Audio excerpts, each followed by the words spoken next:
वालेकुम दोस्तों, अगर मैं कुछ हमने ले जनाब, आज तो अदालती कार्रवाइयों का दिन है और आज मुझे लगता है कि जिस तरह सुप्रीम कोर्ट ऑफ पाकिस्तान के अंदर तेज काम चल रहा था, इसी तरीके से जनाब एक और अदालत के अंदर एक और कार्रवाई चल रही थी और वो अदालत थी जनाब अर्जुमंद शाहीन साहब की। और इस अदालत के अंदर इद्दत केस चल रहा था और इस इद्दत केस के अंदर जनाब एक नया पंडोरा बॉक्स खुल गया है, क्योंकि आज की समात के अंदर जनाब खावर फरीद मनिका साहब जो कि मुहतरमा बुशरा बीबी साहिबा के एक्स हस्बैंड हैं, उनकी तरफ से चंद अहम तरीन इंकशाफात किए गए। बल्कि अगर मैं ये कहूँ कि उन्होंने दौरान समात बुशरा बीबी के वकील और मारूफ वकील जनाब सलमान अकरम राजा साहब के राब्तों के पोल खोल दिए, तो ये कहना भी कुछ ज्यादा गलत नहीं होगा। और पोल खोलते साथ ही जनाब खावर फरीद मनिका साहब की तरफ से इस अदालत के जज यानी अर्जुमंद शाहीन साहब के ऊपर भी अदम एतमाद का इजहार किया गया और उनसे ये दरख्वास्त की गई, ये इस्तदा की गई जज साहब से कि जनाब आप इस मुकदमे की कार्रवाई से खुद को अलग कर लें और इस मुकदमे को समात के लिए किसी और अदालत के अंदर शिफ्ट कर दिया जाए, क्योंकि मुझे और मेरी फैमिली को अब आपके ऊपर एतमाद नहीं रहा। एक इंपॉर्टेंट पेशरफ्त ने इस पूरे के पूरे मुकदमे को ही बिल्कुल एक नया रुख दे दिया है। एंड उस वक्त जब मुकदमे की समात का आगाज होता है, खावर फरीद मनिका साहब एक तवील अरसे के बाद इस अदालत के रूबरू पेश होते हैं और अदालत के रूबरू पेश होते ही इस बात का इजहार करते हैं कि जनाब ये जो सलमान अकरम राजा साहब हैं वो अपने मुवक्किल को फायदा देने के लिए उनकी फैमिली के ऊपर इन्फ्लुएंस कर रहे हैं और इसके लिए उनके पास सबूत मौजूद हैं। और जज साहब की तरफ से जब यह सवाल हुआ कि जनाब आपके पास कौन से सबूत मौजूद हैं, तो उस पर जनाब जो है खावर फरीद मनिका साहब उन्होंने सलमान अकरम राजा साहब से मुकालमा किया कि क्या आपको आपके करीबी दोस्त मुअज्जम की कॉल मौसूल नहीं हुई, जिस पर सलमान अकरम राजा साहब ने उनसे कहा कि जनाब मुझे उनकी कॉल मौसूल हुई, लेकिन मैंने उनको जवाब दिया कि बात नहीं हो सकती। खावर फरीद मनिका साहब ने फिर इल्ज़ाम आयद किया कि आपने उनसे ये बात कही है कि लाहौर आकर बात करें, अभी बात नहीं हो सकती। तो ऐसी कौन सी बात है जो लाहौर आकर ही हो सकती है और अब नहीं हो सकती? और इस सवाल के ऊपर जनाब सलमान अकरम राजा साहब ना सिर्फ गर्मी खा गए बल्कि उन्होंने खावर फरीद मनिका के ऊपर बहुत ही ज्यादा संगीन इल्जामात आयद करना शुरू कर दिए। इसका मतलब यह है कि खावर फरीद मनिका साहब ने सलमान अकरम राजा साहब पर जो इल्जाम आयद किया है कुछ राब्तों का, वो बहुत ही ज्यादा अहमियत का हामिल है, क्योंकि आगे चलकर जनाब खावर फरीद मनिका साहब इस बात की और भी कलई खोलते हैं कि जनाब किस तरीके से ये राब्ते हो रहे हैं और किस तरीके से इन राब्तों के जरिए सलमान अकरम राजा साहब बैरून मुल्क मौजूद कुछ शख्सियात को इस्तेमाल करते हुए उनकी फैमिली पर असर अंदाज हो रहे हैं। और यहां से एक नई कहानी का आगाज हो जाता है और कहानी के अंदर एंट्री आती है जनाब जुल्फी बुखारी साहब की। और जुल्फी बुखारी साहब की इस एंट्री का जिक्र खुद जनाब खावर फरीद मनिका साहब करते हैं और फिर ये पूरी की पूरी जो नेक्सस है ये खुल के सामने आ जाता है कि जनाब इस केस के अंदर किस तरीके से बुशरा बीबी साहिबा की जो साहबजादियां हैं उनको इस्तेमाल करने की कोशिश की जा रही है। खावर फरीद मनिका साहब भरी अदालत के अंदर इस बात का इंकशाफ करते हैं कि इमरान खान साहब की साबका एटीएम और उनके दस्ते रास्त जुल्फी बुखारी साहब जो इस वक्त बरतानिया में मौजूद हैं, वो इद्दत केस के इस फैसला कुन मोड़ पर आने से पहले मुतअद्दिद मरतबा खावर फरीद मनिका साहब और मुहतरमा बुशरा बीबी साहिबा की साहबजादियों से न सिर्फ राब्ते कर रहे हैं बल्कि उनको मुसलसल फोन कॉल्स भी कर रहे हैं और उनके साथ मैसेजेस के जरिए राब्ता करके और उनके साथ इंगेज करते हुए कुछ चीज़ों को जो है वो सामने लाकर या इस मुकदमे पर उनको अपने वालिद के खिलाफ खड़ा करने पर उकसाने की कोशिश कर रहे हैं। खावर फरीद मनिका साहब इस बात का इंकशाफ भरी अदालत में इस वजह से कर रहे हैं कि इस सारे खेल के अंदर जुल्फी बुखारी साहब जो हैं वो सलमान अकरम राजा साहब के उस दोस्त के साथ राब्ते में हैं जिसका फोन सलमान अकरम राजा साहब नहीं सुन रहे और उस बंदे को लाहौर आकर मुलाकात करने की बात कर रहे हैं। इसका मतलब यह है कि खावर फरीद मनिका साहब अदालत के रूबरू इस बात का इजहार कर रहे हैं کہ جو ہے بشرا بی بی اس وقت جیل میں ہے اور جیل میں وہ موجود ہونے کی وجہ سے وہ ان کے رابطے نہیں ہیں کسی کے ساتھ، لیکن ان کے ایما پر زلفی بخاری صاحب جو ہیں وہ خاور فرید منیکا صاحب کی صاحبزادیوں کے ساتھ رابطے کر رہے ہیں۔ اب جہاں تک یہ رابطوں کی کہانی ہے، یہ بھی بہت ہی زیادہ پیچیدہ کہانی ہے۔ پیچیدہ کہانی اس وجہ سے ہے کہ ماضی میں جس وقت سیم پیج کی حکومت چل رہی تھی اور اس وقت بشرا بی بی صاحبہ جو ہیں وہ مقبولیت ان کی بہت زیادہ تھی، اور پارٹی کے اندر بھی اور پارٹی کے مختلف جو سیگمنٹس ہیں وہاں پر اس بات کے چرچے ہوتے تھے کہ بشرا بی بی صاحبہ کے قریب اگر کسی کو جانا ہے یا بشرا بی بی صاحبہ کے ساتھ اگر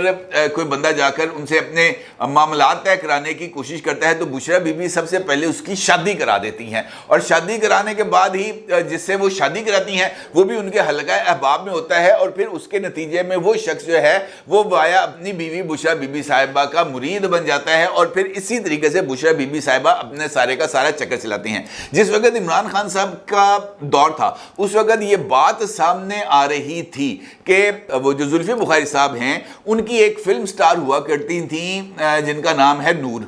ان کے ساتھ زلفی بخاری صاحب کی شادی ہوئی تھی، اور زلفی بخاری صاحب نے اس شادی کے بعد ایک اور شادی کی تھی، اور اس کے حوالے سے اس بات کا ذکر کیا جاتا ہے کہ وہ جو ہیں وہ محترمہ بشرا بی بی صاحبہ کی کوئی ریلیٹیو ہیں، ان کے ساتھ ان کا کوئی رشتہ تھا، اور کچھ لوگوں اس سے آگے کی بات بھی کرتے ہیں۔ خیر زلفی بخاری نے طلاق دی اس کو نور کو، اور پھر نور نے شادی کی اون چودھری صاحب کے ساتھ، اور پھر یہ ایک نیا نیکسس ڈیولپ ہوا۔ بعد میں جب زلفی بخاری صاحب کی جو پہلی وائف تھیں چونکہ وہ برٹش سٹیزن ہیں، ان کا پریشر آیا زلفی بخاری صاحب پر، تو زلفی بخاری صاحب نے وہ خاتون جو بشرا بی بی صاحبہ کی عزیزہ تھیں ان کو طلاق دی، اور اس کے بعد انہوں نے اپنی جو پہلی بیگم تھی ان کو راضی کیا، کیونکہ اگر وہ ایسا نہ کرتے تو برطانوی قانون کے تحت ان کی جو پہلی بیوی تھی وہ زلفی بخاری کا دیوالیہ نکال دیتی، اس لیے جو ہے وہ یہ صورتحال زلفی بخاری صاحب کو قبول نہیں تھی، اور یہی وجہ ہے کہ زلفی بخاری صاحب کے بشرا بی بی صاحبہ کے ساتھ کچھ اختلاف آئے۔ آپ کو وہ بشرا بی بی صاحبہ کی زلفی بخاری صاحب کے ساتھ وہ آڈیو ٹیپ کو یاد ہونی چاہیے جس کے اندر بشرا بی بی صاحبہ ان سے یہ کہتی ہیں کہ آپ تو طویل عرصے سے آئے نہیں، ملاقات نہیں ہوئی، اور زلفی بخاری آگے سے ان کو کہتے ہیں کہ مرشد آپ نے ہمیں دور کر دیا ہے، جس پر مرشد ان کو کہتی ہیں کہ آپ کسی روز آنا، آپ کے ساتھ بیٹھ کر ساری باتیں کریں گے، اور آپ کے لیے کچھ اور چیزیں سوچی ہیں جس سے آپ کا جو دماغ کا بوجھ ہے وہ ذرا ہلکا ہوگا اور آپ اپنے آپ کو ذرا فریش فیل کریں گے۔ یہ وہ آڈیو ہے جو لیک بھی ہو چکی ہے، اب مارکیٹ کے اندر موجود بھی ہے۔ اس کا مطلب یہ ہے کہ بشرا بی بی صاحبہ زلفی بخاری صاحب کو استعمال کرتے ہوئے اپنی بیٹیوں سے رابطے میں آنے کی کوشش کر رہی تھی، اور ان کے ساتھ کچھ اس طرح کی چیٹ بنانے کی کوشش کر رہی تھی جس کے نتیجے میں یہ بات کو اسٹیبلش کیا جائے کہ خاور فرید منیکا اس وقت کسی کے دباؤ میں ہے، اور وہ اس دباؤ کی وجہ سے وہ یہ سارے کا سارا کھیل جو ہے میڈیا پر آ کے کر رہے ہیں۔ انٹرویو بھی اسی دباؤ کا نتیجہ ہے، اور یہ عدت کیس بھی اسی دباؤ کا نتیجہ ہے۔ اب ہوتا یہ ہے کہ جب یہ چیٹ والی سین ہوتی ہے تو خاور فرید منیکا صاحب کی صاحبزادیاں جو ہیں وہ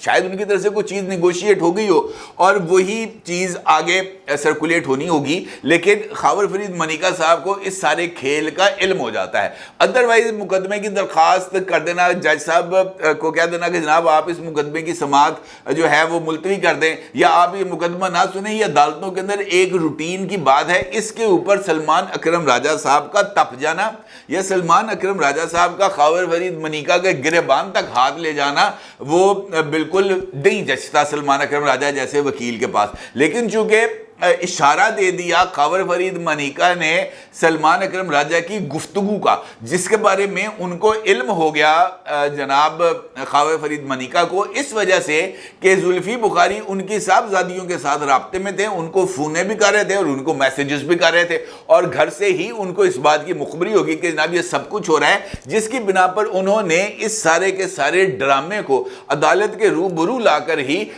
بے نقاب کر دیا اور اس بات کا ذکر کر دیا بھری बड़ी अदालत में कि जनाब जुल्फी बुखारी मेरे घर में मेरी बेटियों को फ़ोन कॉल्स भी कर रहे हैं, मैसेजेस भी कर रहे हैं। वो फ़ोन कॉल्स और मैसेजेस क्यों कर रहे हैं, ये बात मुझे बड़े अच्छे तरीके से मालूम है। अदालत के अंदर ये वो रिमार्क्स थे जिसने इस सारे के सारे माहौल को एकदम तब्दील करके रख दिया, क्योंकि मतलब ये आ गई बात सामने कि जनाब इस केस के वो जो बुशरा बीबी साहिबा हैं वो अब मुतनाज़ा बनाना चाहती हैं, या उनकी ये कोशिश है कि इस केस में भी 6 जजेस के ख़त की तरह पर इन्फ्लुएंस का जिक्र किया जाए, दबाव का जिक्र किया जाए, ये बात कही जाए कि खावर मनीका जो कुछ कर रहा है वो खुद अपने ही बल पर नहीं कर रहा, बल्कि वो किसी के कहने पर कर रहा है, किसी के दबाव में कर रहा है, क्योंकि उनकी बेटियां यानी बुशरा बीबी की बेटियां ये बात तस्लीम कर रही हैं जुल्फी बुखारी के साथ गुफ्तगू करते हुए कि जनाब खावर फरीद मनीका साहब पर दबाव है और उस दबाव की वजह से वो ये सब कुछ कर रहे हैं। और ये चैट्स अगर मंजरे आम पर आ जाएंगी तो फिर इसी चैट्स की बुनियाद पर पाकिस्तान तहरीक इंसाफ एक नया बयानिया बनाएगी, और वो 6 जजेस वाली सूरत हाल के साथ ये चीज़ें ना सिर्फ मिल जाएंगी बल्कि पाकिस्तान की जो अहम तरीन एजेंसीज हैं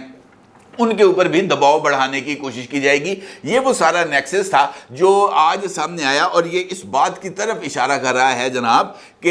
ये जो इस वक्त मुकदमे चल रहे हैं ये एक सिंपल एक्टिविटी के तौर पर इसको नहीं लिया जा सकता, चाहे वो 9 मई के वाक़यात हैं, चाहे वो इद्दत वाले मामलात हैं, चाहे वो 190 मिलियन पाउंड है, चाहे वो साइफर केस है। ये तमाम की तमाम चीज़ें जो हैं ये एक दूसरे के साथ जुड़ी हुई हैं, इनको एक दूसरे से अलग करके नहीं देखा जा सकता। और इस बात को भी ज़हन में रखना चाहिए कि इस बात का खुद पाकिस्तान तहरीक इंसाफ की लीगल टीम को यकीन है कि जनाब इद्दत केस के अंदर बुशरा बीबी और इमरान खान दोनों की सजाएं खत्म हो जाएंगी और इद्दत केस खारिज कर दिया जाएगा। लेकिन इसके बावजूद भी वो इस बात के लिए तगोदो कर रहे हैं बजरिया जुल्फी बुखारी कि वो बुशरा बीबी की साहबजादियों को फ़ोन करें और उनको मैसेजेस करें ताकि वो उनको बतौर गवाह या उनके साथ होने वाली गुफ्तगू को बतौर एविडेंस अदालत में पेश करें। क्यों? वजह यही है कि इसका मकसद एक पॉलिटिकल नैरेटिव को नरिश करना है, इसके अलावा कुछ नहीं। और ये बात भी साबित होती है सिर्फ इस एक वाक़े से कि अदालतों में चलने वाली तमाम तर कार्रवाइयों को पाकिस्तान तहरीक इंसाफ और पाकिस्तान तहरीक इंसाफ की लीडरशिप और पाकिस्तान तहरीक इंसाफ की लीगल टीम सिर्फ और सिर्फ सियासी बयानियां बनाने के लिए इस्तेमाल कर रही है। इसके अलावा इस केस को, इन केसेस को मेरिट पर ना लड़ने की वजह और उस केस के अंदर जो इस्तगासा है उसके इल्ज़ामात को दुरुस्त या गलत करार देने की बजाय उस केस की समाअत में होने वाली जो कुताहियां हैं, जो नकायस हैं, उनको उजागर करके टेक्निकल बुनियादों पर मुकदमा लड़ना इस बात की तरफ इशारा करता है कि जनाब मुकदमे बेशक दुरुस्त हों, लेकिन चूंकि सुनवाई दुरुस्त नहीं हुई लिहाजा हमने रिलीफ हासिल करना है और इसको एक पॉलिटिकल रंग देना है, इस वजह से कि जनाब हमें सियासी इंतकाम का निशाना बनाया जा रहा है। यह सब कुछ इसी खेल की कड़ी है, इसके अलावा कुछ नहीं। अपने आगे जरूर इज़हार कीजिएगा। आपका बहुत शुक्रिया। अल्लाह हाफिज़।